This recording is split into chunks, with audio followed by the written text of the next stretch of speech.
Good morning students, hope you all are doing well at your end. So in the previous video we had completed our recruitment process. हमने पढ़ा था internal source of recruitment, external source of recruitment, ये सब हमने पढ़ लिया. अब हम उसके अगले स्टेप पे जा रहे हैं जिसका नाम है सिलेक्शन. सिलेक्शन मीन्स हम अभी हमने रिक्रूटमेंट किया, एक पॉजिटिव प्रोसेस किया, लोगों को मोटिवेट किया कि आप आइए और हमारी ऑर्गेनाइजेशन में अप्लाई करिए. नाउ हमारा जो नेक्स्ट स्टेप क्या है, अब मैं उनमें से लोगों को क्या करूँगी, सेलेक्ट करूँगी. तो मैं अगले स्टेप पे पहुँची जिसका नाम है सिलेक्शन. लेकिन उससे पहले हमको इसका डिफरेंस जानना है, लाइक सिलेक्शन और रिक्रूटमेंट में क्या फ़र्क है आखिर. So recruitment searching for candidates and selection choosing the right person among the candidates. हमें इतने सारे कैंडिडेट में से एक राइट पर्सन को सिलेक्ट करना, उसे सिलेक्शन बोलते हैं. रिक्रूटमेंट एक पॉजिटिव प्रोसेस है. मैं हमेशा कहती हूँ इसमें हम बहुत सारे लोग चाहते हैं कि बहुत सारे लोग हमारी कंपनी में आए और हमारे लिए जॉब्स में अप्लाई करें. But here selection we need to bifurcate those which are not qualified or which are not up to the mark. So हम जब उन्हें bifurcate कर देते हैं और selecting some special kind of group, then it becomes negative process. Aims to create a large pool of applicants. क्या M है इसका कि हमें बहुत सारे एप्लीकेंट्स को अपने पास लेके आना है, पूल क्रिएट करना है. एंड इसका क्या है, aims to ensure most competent people for job. और इसका मकसद है कि जो भी कॉम्पिटेंट है, जो भी एलिजिबल है, उस कैंडिडेट को हमें अपनी जॉब पे रिक्रूट करना है. It is a very simple process but it is not a simple process, it is a very complex process. So here definition, selection begins where recruitment ends. It is the process of identifying the most suitable and promising candidates from the list of recruited person. That in this picture also, this lady is doing what? This lady is picking the right person for her job. So it is a negative process where more candidates will be rejected than appointed. Means ज़्यादातर लोग reject होते हैं ना कि appoint होते हैं. ठीक. Next हम बात करेंगे सिलेक्शन प्रोसेस की कि आगे होता क्या है. Just take it very very practical. सबसे पहले क्या होता है, अगर आप जाते हो एक प्रीलिमिनरी स्क्रीनिंग होती है. ठीक है, क्या होता है, हम उसमें सिर्फ उनका जो, ये देखो, ये जो आपको फिगर दिखाई दे रही है, दिस इज सीवी बोलते हैं इसको. आप इसे आम भाषा में बायोडाटा भी बोलते हैं. करिकुलम विटे, इस पे आपका नाम है, देखो डीओ भी दिखाई दे रहा होगा आपको, पोजीशन. ठीक है, और नीचे एक्सपीरियंस जो भी आपका रहेगा. तो हमारे पास सारे कैंडिडेट्स आ गए, रिक्रूटमेंट हो गई. अब हम क्या करेंगे, अब उन बायोडाटा को देखना शुरू करेंगे और जो बायोडाटा हमारी क्वालिफिकेशंस को बीट नहीं कर पाते हैं, then we will reject them. और इसी को बोलते हैं preliminary screening. A careful screening of applications is done by a screening committee to eliminate the underqualified candidates.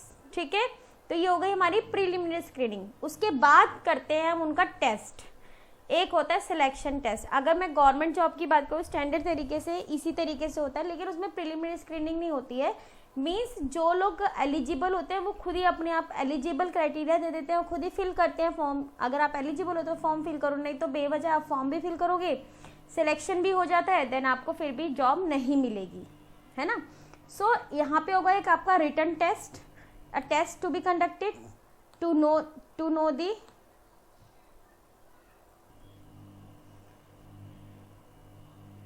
No the level of ability, knowledge, interest, aptitude etc. of a particular candidate. एक test हम उसका ले लेते हैं जिसमें हमें उसकी knowledge के लेवल के बारे में पता चलेगा, इंटरेस्ट, एप्टीट्यूड एंड एटीट्यूड. इस तरीके से कई सारे टेस्ट होते हैं जो हम लेते हैं. तो हम ये इन टेस्ट को 5 कैटेगरी में मैं डिवाइड करती हूँ. Like first test is intelligent, trait, aptitude, interest and personality. ये कौन कौन से टेस्ट होते हैं इसके बारे में हम एक एक करके पढ़ेंगे। तो first one is intelligence test. ये आपको नाम से पता चल रहा होगा, इससे हम उसकी लेवल ऑफ इंटेलिजेंस चेक करते हैं। हर एक जॉब का जो लेवल ऑफ इंटेलिजेंस है बेटा वो अलग अलग होता है। मीन्स अगर आप हायर अथॉरिटी के लेवल की जॉब सिलेक्ट कर रहे हो तो भाई उनका मेंटल प्रेशर अलग होता है, उनको अलग अलग डिसीजन, उनका फिजिकल वर्क नहीं होता, उनका मेंटल वर्क ज़्यादा होता है। जिससे जैसे हम अपने लेवल ऑफ मैनेजमेंट में ऊपर जाते रहते हैं, हायरार्की में ऊपर जाते हैं, हमारा लेवल ऑफ इंटेलिजेंस बढ़ना शुरू हो जाता है। तो हम ऐसा कैंडिडेट सेलेक्ट करेंगे जो मैच करेगा। तो हम एक टेस्ट लेते हैं उसका, देखो इस तरीके से क्वेश्चन सॉल्व करके 11 11 4 आ रहा है, 2 2 ये 16 आ रहा है, तो कैसे आ रहा है, इस तरीके से उस बंदे का जो रीजनिंग लेवल है वो चेक हो जाएगा। नेक्स्ट है हमारा ट्रेड टेस्ट। अब ट्रेड टेस्ट क्या होता है, मान लीजिए आप ड्राइवर को अपॉइंट कर रहे हो तो उसका ड्राइविंग का टेस्ट लेंगे, आप टाइपिस्ट को अपॉइंट कर रहे हो तो उसका टाइपिंग का टेस्ट लेंगे, समझ आ रहा है। डॉक्टर को अपॉइंट कर रहे हो तो उसका ऑब्वियसली एक तो उसकी डिग्री हो जाएगी और धीरे धीरे उसके एक्सपीरियंस भी काउंट हो जाएगा। ये तो नहीं करोगे ना, उसको बोलोगे कि चलो जी एक ऑपरेशन कर दो खामा में, ठीक है। तो डिपेंड करता है कि आप कौन सा टेस्ट ले रहे हो, ठीक है। कुक है तो कुक क्या करेगा, कुक अपना एक डिश आपको बना के दिखा देगा, तो उसे बोलते हैं trade test. This test is conducted to check whether the candidate is suitable for that particular trade. For example, to select a driver, candidate's knowledge and technical skill in driving are tested. Next one is aptitude test. Aptitude का मतलब होता है, समझ लीजिए आपका नज़रिया या आपकी जो अंदर की इच्छा है कि आप क्या नई चीज़ों को अडॉप्ट करने में आपका एटीट्यूड कैसा है, आपका लर्निंग स्किल कैसा है, ठीक है। इंटेलिजेंट होना एक अलग बात है, लेकिन हो सकता है ना कई लोगों को शौक नहीं है कि हमें नई चीज़ नहीं सीखनी, जो है हम उसी पे काम चल रहे हैं। ये ज़्यादातर प्रॉब्लम तब आती है जब हम पुराने जो एम्प्लॉयज़ होते हैं अब उनकी रिटायरमेंट का भी समय आ रहा है और अचानक से गवर्नमेंट ने डिसाइड कर दिया जी अब हैंडवर्क तो नहीं होगा, अब सारा का सारा कंप्यूटराइज वर्क होगा। तो ऐसे लोगों को दिक्कत आती है, तो उनका एप्टीट्यूड टेस्ट लेना ज़रूरी है कि अगर सिचुएशन चेंज हो जाती है तो आप क्या रिएक्ट करोगे, आपके अंदर क्या वो पोटेंशियलिटी है, क्या वो न्यू स्किल्स है आपके अंदर। Interest test to check the interest और involvement of a person on the job, कि आप अपनी जॉब में कितना इंटरेस्ट, देखो सिंपल सी बात है, अगर आप अपनी जॉब में इंटरेस्ट लेते हो देन आप अपना क्या दोगे, ऑलवेज मोटिवेट रहोगे, सेल्फ मोटिवेट रहोगे and you will do your 100%। अगर आपको आपकी जॉब बोरिंग लगेगी तो आपका मोरल भी डाउन होगा, सेल्फ मोटिवेशन तो खैर जीरो है ही।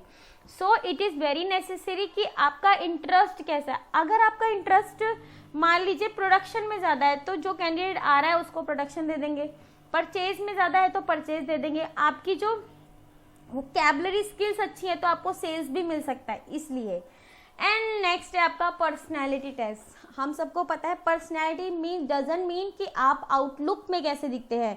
Personality is inner beauty of your body. Inner beauty means आप कोई भी सिचुएशन को हैंडल करने में सक्षम है, आप इमोशनली स्टेबल हैं। मान लीजिए आप मैनेजर बन जाते हैं, एक एग्जांपल ले लीजिए, और ऐसी कोई सिचुएशन आ जाती है जिसमें आपको समझ ही नहीं आ रहा मैं क्या डिसाइड करूँ, फिर आप रोना शुरू कर दो, तो क्या ये एक अच्छी पर्सनैलिटी है? बिल्कुल भी नहीं है। अगर आप ही आपकी हाथ पैर फूल जाएंगे तो आप बाकी के लोगों को कैसे लीड करोगे, आपका मैच्योरिटी लेवल कैसा है, आप रिएक्ट कैसे करते हो, इस सब चीज़ों को मिला के बोलते हैं पर्सनैलिटी। सो ये पांचों टेस्ट लेते हैं उनके, वो कोई पर्टिकुलर जॉब में मीन्स कोई एक जॉब में ज़रूरी नहीं कि ये पांचों टेस्ट हो, डिपेंड्स कि आप अगर आप मैनेजरियल लेवल का टेस्ट ले रहे हैं तो आप उनको एक छोटी सी केस स्टडी दे दीजिए ट्रेड टेस्ट के अंदर कि वो कैसे हैंडल कर रहे हैं। पर्सनैलिटी टेस्ट के लिए आप उन्हें एक सिचुएशन में पुट कर दीजिए। क्वेश्चन करते समय आपने सुना होगा आईएएस में जब एग्ज़ाम होता है तो अजीब अजीब क्वेश्चन उनसे पूछे जाते हैं, बताइए कि ऐसा होगा तो आप क्या करेंगे, तो वो उनकी पर्सनैलिटी जज करने के लिए होता है। सबसे पहला क्या था हमारा प्रिलिमिनरी इंटरव्यू, दूसरा क्या था हमारा टेस्ट, और तीसरा है हमारा इंटरव्यू। जब आप टेस्ट क्लियर कर लेते हो then you need to face the interview. So a detailed interview are undertaken to seek more information from the candidate. अब ये सबसे पहला जो प्रीलिमिनरी स्क्रीनिंग था वो तो ऐसे ही था, बस आपने छाट दिया, अपनी मर्जी से एक बंदा सिलेक्ट कर दिया कि हाँ भाई ये सूटेबल है। अब आपने यहाँ पे डिटेल्ड इंटरव्यू लेना है, पूरी इंफॉर्मेशन कैंडिडेट से लेनी है। तो ये पहली बार है जो एम्प्लॉयर और एम्प्लॉय का जो है इंटरेक्शन हो रहा है, ठीक है। इसलिए बोलते हैं कि इंटरव्यू में first impression is the last impression. So this gives the employer to observe the candidate and to assess his level of confidence to take up the job. Usually it is done by an expert interview board, right? Next है आपका checking references. अब क्या होता है, आप जब आप form भरेंगे आफ्टर योर 12th और ग्रेजुएशन जॉब के लिए, तो उस फॉर्म के अंदर एक उस फॉर्म को बोलते हैं बेटा एप्लीकेशन ब्लैंक। एप्लीकेशन ब्लैंक मतलब पहली बार आप अपने बारे में कुछ लिखने जा रहे हैं, वो ब्लैंक एप्लीकेशन है, उसे आप फिल करोगे, अपना नाम लिखोगे, अपने घर का एड्रेस लिखोगे, और जब आप एक कंपनी को छोड़ के आते हैं तो उसके बारे में भी लिखा जाता है। और ये भी पूछा जाता है आपसे कि कोई ऐसा बंदा है जो जिसका आप रेफरेंस देना चाहे, जिससे हम आपकी कोई जांच पड़ताल करनी हो, आपके बारे में इंक्वायरी करनी हो, तो हम कर सके, ठीक है। तो हम ऐसे 2-3 लोगों का, जितने भी कॉलम बने होंगे, उनका रेफरेंस दे सकते हैं कि हाँ आप वहाँ जाके पूछ सकते हैं। ये रेफरेंस आप अपने इमीडिएट जो लास्ट बॉस है उसका भी दे सकते हैं, अड़ोस पड़ोस का, जो भी वो मांगेंगे वैसा रेफरेंस आपको देना होता है। अब जब आपका पहला प्रिलिमिनरी इंटरव्यू हो गया, आपका प्रिलिमिनरी स्क्रीनिंग हो गया, फिर टेस्ट हो गया, फिर इंटरव्यू, अब हम करेंगे, अब मुझे लगता है कि मुझे इनमें से किसी को सिलेक्ट करना है, तो मैं उन लोगों को सिलेक्ट कर, इंटरव्यू लेने के बाद जो थोड़े लोगों को सिलेक्ट करूंगी, उनका रेफरेंस चेक करूंगी, यानी कि उनका बैकग्राउंड चेक करूंगी। So reference is a source from which useful information on the candidate can be sought. It may be the names of some outstanding person, teachers, present employees, etc. who know about his experience, skill, ability, character, etc. कोई भी हो सकता है वो, तो इसे बोलते हैं चेकिंग रेफरेंसेस। नेक्स्ट है लास्ट स्टेप। अब आपने सब कुछ चेक कर लिया, सारे स्टेप ऊपर के पूरे हो गए, then a final decision is made by the concerned manager based on the performance of candidates in all the above step। अब आपने सिलेक्शन कर लेना है कि भाई मुझे यहाँ आपने सिलेक्ट किया है, अभी बंदे को जॉब ऑफर नहीं किया, ये बात ध्यान रखना। तो 6th स्टेप में कि मेरे को इस फलाने बंदे को सिलेक्ट करना है, अब उसका हम मेडिकल टेस्ट करवाएंगे, ठीक है। सो फिजिकल फिटनेस का टेस्ट। अब आप बोलोगे कि मैडम ये तो सिर्फ कुछ ही जॉब में होगा, ऐसा नहीं है। जब मैं अपना एग्जांपल लेती हूँ, कोई गवर्नमेंट जॉब में जब आप अप्लाई करते हैं तो आपका एक मेडिकल टेस्ट होता ही होता है, मेडिकल फिटनेस सर्टिफिकेट आपको लगाना ही पड़ता है, ठीक है।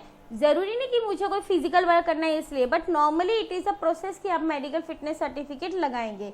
सो a physical fitness of the candidate is check through medical examination. Some organisations undertake medical examination even before testing. मतलब आप पहले भी ले सकते हैं, जैसे पुलिस वगैरह में होता है, आर्म ऑफिसर्स में होता है, आर्म फोर्सेस में होता है। एंड ये भी मैं आपको बता दूं, ये कोई पर्टिकुलर सीक्वेंस ऐसा नहीं कि फिक्स्ड है, कोई कंपनी चाहे तो इन सीक्वेंस को आगे पीछे भी कर सकती है अकॉर्डिंग टू दी रिक्वायरमेंट, अपनी रिक्वायरमेंट के हिसाब से।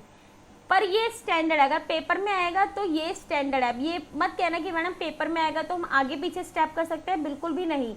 आपको पेपर में तो यही लिखने हैं, मैं आपको बस जनरल नॉलेज के पॉइंट ऑफ व्यू से बता रही हूँ कि कोई भी स्टेप स्किप भी हो सकता है, पर्टिकुलर किसी कंपनी में हो सकता है कोई टेस्ट ना ले, सीधा इंटरव्यू हो जाए, ज़्यादातर प्राइवेट में ऐसा ही होता है। सो वो अलग चीज़ है, लेकिन जो स्टैंडर्ड स्टेप्स है वो यही है, और एग्जाम में स्टैंडर्ड स्टेप्स के हिसाब से आपको आंसर देना है। जॉब ऑफर, एंड नेक्स्ट हम क्या करेंगे, उस पर्टिकुलर बंदे को जॉब ऑफर करेंगे। अभी हमने जॉब ऑफर किया है, अब वो उसकी मर्जी है वो उसे एक्सेप्ट करे या ना करे। So after a candidate has cleared all the above hurdles, will be appointed through an appointment letter to join the organization before a specific date। उसमें सब कुछ लिखा होगा और उस बंदे को जॉब ऑफर की जाएगी, और जब वो उस जॉब को, अपॉइंटमेंट को, ऑफर को एक्सेप्ट कर लेगा, देन उस कैंडिडेट और एक एम्प्लॉय के बीच में क्या होगा, कॉन्ट्रैक्ट ऑफ एम्प्लॉयमेंट। आफ्टर, पढ़ लीजिए इसको, after the appointment is accepted by the candidate, certain documents are to be executed by the employer and the candidate।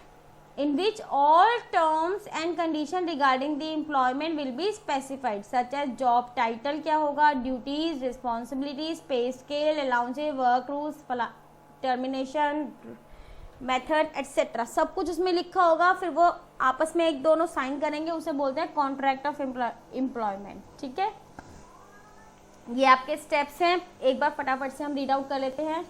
Preliminary screening, selection test, interview, checking reference, selection decision, then medical examination, job offer and contract of employment. This is how you need to do. और next है हमारा training and development. तो मैं आपको बता दूं कि ये भी बहुत इंपॉर्टेंट है. मीन्स स्टाफिंग अपने आप में एक बहुत लंबा बड़ा चैप्टर है. आप भी देख रहे हो कि इसको करने में कितने दिन लग गए हैं करने के लिए, लेकिन बहुत इंटरेस्टिंग भी है ना, और आसान भी उतना ही है. इसका ईच एंड एवरी पार्ट बहुत इंपॉर्टेंट है. सिर्फ छोटा सा पार्ट डिलीट हुआ है, ये सारे पार्ट जरूरी हैं, इसलिए सीबीएसई ने इसे डिलीट नहीं किया है. तो नेक्स्ट है हमारा ट्रेनिंग एंड डेवलपमेंट. ये बात समझ लीजिए, ट्रेनिंग होती है, मतलब जनरली बता रही हूँ मैं आपको, जो ट्रेनिंग होती है वो ज़्यादातर जो लो लेवल के एम्प्लॉयज़ होते हैं, जिनको रियलिटी में शॉप फ्लोर पे काम करना होता है, उनके लिए हम ट्रेनिंग करते हैं. मतलब थोड़ा सा इसका लेवल जो है थोड़ा सा लो होता है. एंड डेवलपमेंट होता है हमेशा मैनेजर्स का. किसका होता है बेटा? मैनेजर्स.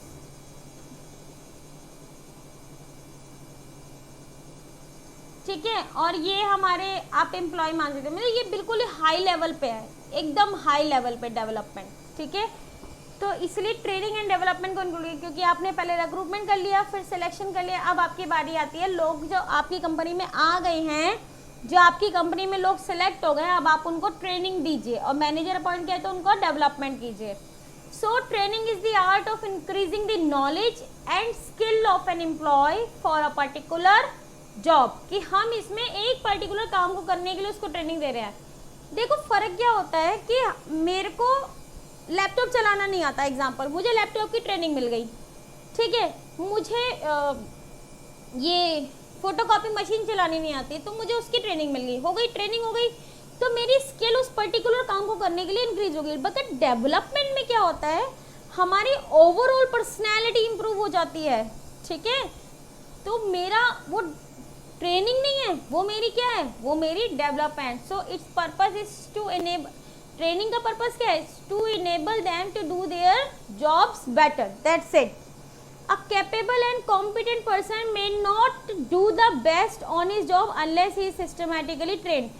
बेशक वो जो हमारे घर के एम्प्लॉयज़ जो है हमारी ऑर्गेनाइजेशन में ज्वाइन कर रहे हैं, बेशक वो बहुत ज़्यादा कॉम्पिटेंट है, बहुत ज़्यादा एक्सपीरियंस है उसको, लेकिन हर कंपनी में काम करने का तरीका अलग होता है.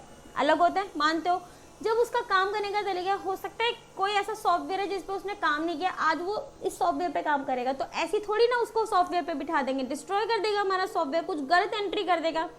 तो first we need to give him a training. तो ट्रेनिंग एक स्मॉल एस्पेक्ट है and development is a big aspect.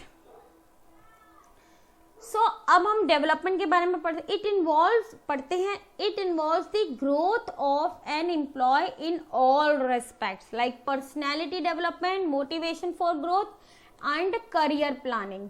ये ओवरऑल ग्रोथ है बंदे की. ठीक है, देख लीजिए पिक्चर में सब ग्रोथ. इसलिए जो डेवलपमेंट है मैं बोल रही हूँ बहुत हाई लेवल पे है. ट्रेनिंग हाई लेवल के बंदे की हो सकती है, लेकिन वो छोटे मोटे लेवल की ही होगी.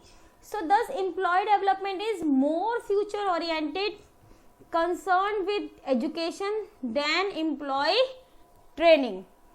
ठीक है, मतलब इसका कंसर्न है मोर कि हमें पर्टिकुलर पर्सन को एजुकेट करना है rather than ट्रेनिंग. सो डेवलपमेंट का जो कंसेप्ट है वो बच्चे थोड़ा बड़ा है. Importance of training and development जब हम कर लेते हैं तो क्या है, क्या आपको ऑर्गेनाइजेशन को बेनिफिट नहीं है? बहुत बार आपको सीबीएसई क्वेश्चन करेगा, क्या इंपॉर्टेंस है, क्या बेनिफिट्स है? It reduce wastage. हम ट्रेनिंग और डेवलपमेंट के बाद जब बंदा काम करना शुरू करेगा, ऑब्वियसली वो नुकसान कम करेगा. इनहेंस प्रोडक्टिविटी, उसकी धीरे धीरे, जैसे ये प्रोडक्टिविटी वर्ड इंक्रीज हो रहा है, इसी तरीके से उसकी जो प्रोडक्टिविटी है पहले कम, फिर धीरे बढ़ती चली जाएगी. So benefits to the organisation, equips the future manager. और दूसरा बेनिफिट क्या है कि ये जो हमारे अब एक मैनेजर आज है भैया, वो लाइफ टाइम तो रहेगा नहीं, एक ना एक दिन तो उसे रिटायर होना है या अनवांटेड उसकी डेथ भी हो सकती है, तो हमें एक नया फ्यूचर में नया मैनेजर चाहिए। अगर हमने डेवलपमेंट प्रोसेस कर रखा है अपनी ऑर्गेनाइजेशन में, लोगों को हम आगे बढ़ा रहे हैं, तो हम एक फ्यूचर मैनेजर के लिए बिल्कुल रेडी है। तो equips the future manager. Reduces absenteeism and employ turnover. जब हम ट्रेनिंग देते हैं, डेवलपमेंट करते हैं, तो इन बंदे को लगता है मैं इंपॉर्टेंट हूँ, इसलिए कंपनी ने मुझे ट्रेनिंग के लिए भेजा है, कंपनी मेरे पे ध्यान दे रही है, कंपनी मुझे मैनेजर बनाएगी आगे जाके, तो वो डेली ऑफिस आएगा, अपने आप को इम्पोर्टेंट फील करेगा, उसकी एब्सेंटिज्म कम हो जाएगी। एंड एम्प्लॉय टर्नओवर मीन्स वो एम्प्लॉय जो है, जो जॉब छोड़ के जाते हैं आपका, उसको बोलते हैं एम्प्लॉय टर्नओवर। तो आपका जो एम्प्लॉय टर्नओवर है वो रिड्यूस हो जाएगा। Benefits to the organisation. Next है effective response toward changing environment. हम ट्रेनिंग डेवलपमेंट क्यों दे रहे हैं भाई? अच्छा पीरियड भी हो सकता है, बुरा पीरियड भी हो सकता है ना। अभी पहले टाइपराइटर चलते थे, अब कंप्यूटर चलते हैं, हो सकता है कुछ सालों बाद कोई और चीज आ जाए। तो चेंजिंग एनवायरनमेंट में कोप अप करने के लिए we need training and development. Now employ के पॉइंट ऑफ व्यू से बताइए, आप एम्प्लॉय अगर आपको ट्रेनिंग दी जाएगी तो it is good for your career prospect through improvement in skills and knowledge. So आपके लिए भी अच्छा है। अभी हमने जो बेनिफिट पढ़े वो सारे किसके रिलेटेड थे? वो सारे ऑर्गेनाइजेशन से रिलेटेड थे। अब आप किसके बारे में पढ़ रहे हैं? खुद के बारे में, कि एक एम्प्लॉय हैं आप, तो आपकी भी तो करियर बढ़ेगा, आपकी भी तो स्किल इंक्रीज होगी। Higher earnings through better performance, आपकी अर्निंग भी इंक्रीज होंगी। जैसे जैसे आप अच्छा परफॉर्म करते रहेंगे आपकी सैलरी भी बढ़ेगी। Less accidents due to higher efficiency, अब आप काम करने में इतने सक्षम हो चुके हो कि आपके जो एक्सीडेंट्स हैं, मीन्स काम करते हुए आप नए नए हैं तो आपको पता नहीं, कहीं मशीन में गलत हाथ ना डाल दो, कहीं मशीन आप एकदम ब्लॉक ना कर दो, इस तरीके से। तो आप धीरे धीरे काम करते रहेंगे तो आपकी एफिशिएंसी बढ़ती रहेगी। और जैसे मैं आपको पहले भी बार बार बोलती हूँ कि स्पेशलाइजेशन हो जाता है। When we repeat a work day on a daily basis, then we are able to become more efficient. Increased employ moral and job satisfaction, obviously इसको बताने की तो जरूरत है नहीं आई थिंक, कि आपके पास ट्रेनिंग है, आप कॉन्फिडेंट हैं, तो आपका मोरल भी इंक्रीज है एंड जॉब सेटिस्फैक्शन भी। So this is a glimpse of benefits of organization. Organisation के लिए रिड्यूस वेस्टेज है और इनके लिए एम्प्लॉय के लिए बेटर करियर अपॉर्चुनिटीज है, improvement in skills and knowledge है, हायर अर्निंग्स है और इनकी प्रोडक्टिविटी क्या होगी? बढ़ेगी ऑर्गेनाइजेशन की। नए नए मैनेजर्स हमें मिलेंगे और एक्सीडेंट्स कम होंगे एम्प्लॉयज से अगर उनके पास फुल ट्रेनिंग अवेलेबल है। एम्प्लॉय का मोरल बढ़ता है, जॉब सेटिस्फैक्शन होता है उनको, और यहाँ पे क्या होता है फिर वो रिड्यूस हो जाता है एब्सेंटिज्म और employ turnover. And changing environment से कोप अप करने के लिए ट्रेनिंग एंड डेवलपमेंट बहुत जरूरी है। डिफरेंस क्या है ट्रेनिंग एंड डेवलपमेंट का? It is an organise activity of increasing knowledge and skills, and here it is the process of learning and growth. देखो जो लर्निंग वर्ड है ना, it is a never ending process, never ending. आप अपनी life में जब आप बहुत बूढ़े भी हो जाओगे ना, तभी भी आप कुछ ना कुछ लर्न कर रहे होंगे, रोज अपनी लाइफ में कुछ नया सीखोगे। तो इसलिए जब आप कुछ नया सीखते रहते हैं आपको पता नहीं चलता है, आपका डेवलपमेंट होता जाता है। आप खुद को पहले से कंपेयर करो ना, 10th से कंपेयर करो, 10th को फिर 9th से कंपेयर करो। कई चीजें आपको बिठा के से सिखाई नहीं जाती है। इस वक्त भी अगर मैं पढ़ा रही हूँ और आप पढ़ रहे हैं तो आपका डेवलपमेंट हो रहा है जब आप दोबारा खुद से पढ़ेंगे। ठीक है, सारी चीजें हम नहीं बता पाते हैं, लेकिन जो आप चीजें ग्रेजुअली धीरे धीरे लाइफ से सीखते हैं वो आपका डेवलपमेंट है। It enables the employ to do job better. Training में यही होता है ना, बस हम इस एम्प्लॉय को ऐसा बना देते हैं कि वो अपनी जॉब को बेटर करे, और इसका overall growth of the employ development. It is limited in scope and it is wider in term. Wider है क्योंकि इसके अंदर एजुकेशन भी इंक्लूड और ट्रेनिंग, मतलब ट्रेनिंग समझ लीजिए डेवलपमेंट का ही एक पार्ट है। It is particularly job oriented, इस पर्टिकुलर जॉब की ट्रेनिंग दे देते हैं इसको, लेकिन ये क्या है? ये है करियर ओरिएंटेड प्रोसेस। सो ग्लिम्स है इसका, ये दोबारा से एक बार पढ़ लेते हैं. It only increase knowledge and skills. It is process of learning and growth. Overall growth increase होती है इसमें only to do the job better. It is limited and it is wider because it includes education and training. It is a job oriented process and it is career oriented process. ठीक है. So this is how training development complete हुआ है. ये इसमें हम एक चीज और इंक्लूड कर देते हैं, वो कर देते हैं हम एजुकेशन. एजुकेशन में क्या होता है, ट्रेनिंग आपको मैंने पढ़ा दिया, इसको बताने की जरूरत नहीं है because it increase aptitude skills abilities to perform a job. Development means overall growth of the employees. And education क्या होता है, education imparts qualities of mind and character and understanding the basic principle. So education is broader than training. But देखिए ये education इससे बड़ा है और development इससे भी बड़ा है. ठीक है. जैसे मैंने आपको बताया कि मैं आपको अब इस समय क्या कर रही हूँ, एजुकेट कर रही हूँ. ठीक है. लेकिन आपका डेवलपमेंट आपकी लाइफ करेगी आपके साथ और आप खुद. ठीक है. जैसे जैसे आप इम्प्रूव करते जाएंगे आपका डेवलपमेंट होता जाएगा. तो अब दोबारा से पढ़िए, हम अपने पॉइंट ऑफ व्यू से पढ़ते हैं. Education imparts qualities of mind and character and understanding of the basic principles. So education is broader than training but does not broader than development. तो ये डेवलपमेंट में एक बहुत ही बड़ा कंसेप्ट है. ठीक है. इसके बाद हम इससे रिलेटेड केस स्टडीज करते हैं और नेक्स्ट वीडियो में यानी कि जो कल आएगी उसके अंदर हम करेंगे मेथड्स ऑफ ट्रेनिंग. उसके बाद आपका ये चैप्टर कंप्लीट हो जाएगा. सो स्टूडेंट्स, ये हमारी पहली केस स्टडी है. This is to CBSE 2017 of 4 marks. Mr. Murthy is the human resource manager of Jai Hind Hospital in Vellore. He has to appoint nurses for the hospital since patients in the hospital are of different types. He wants to find out candidates' maturity and emotions in dealing with the patients. So he also wants to know about the candidate's ability to make decision. Explain 2 types of tests that Mr. Murthy can use to meet his requirements. So 2 types of tests. सबसे पहले उसने बोला ना कि how they deal with the students, उनका क्या होगा, maturity level, emotions.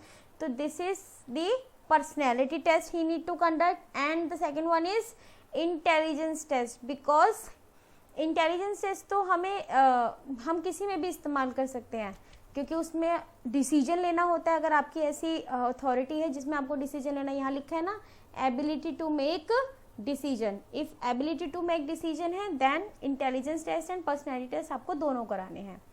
Next question है, नेक्स्ट केस स्टडी है. Nishant the director of a garment company is planning to manufacture bags for the utilization of waste material from one of his garments units. He has decided that this manufacturing unit will be set up in rural area of Odisha where people have very few job opportunities and labor is available at very low rates. He has also thought of giving equal opportunities of men and women.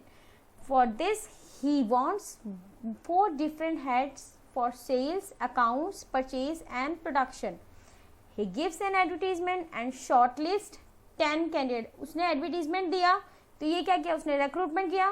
Then shortlist 10 candidates, उसने 10 candidate shortlist करे हैं after conducting different selection test. Selection test तक हो गया है.